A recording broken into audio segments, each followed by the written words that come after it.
tiêu mà ăn coi là anh vùng rùa phải xin tôi là đấy in nào thì em giờ thích khá vắng hậu anh sang lúc tục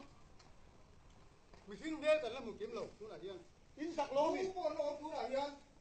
cảnh sát cái thí bộ cần là cái đồ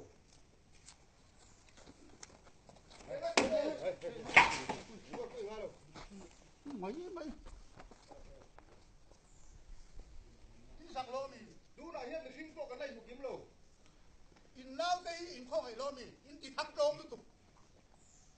ăn ngâm lâu anh thì lâu anh đi nghe là ngâm lúc tục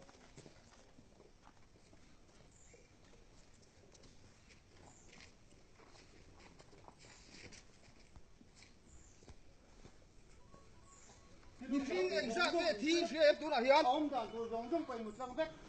chứ thì chúng tôi biết in em mới thì đủ là tiền ruột thì in nào thì em sẽ đi khá vắng hậu anh chạc lúc tục ngâm lâu thì ngâm lâu quá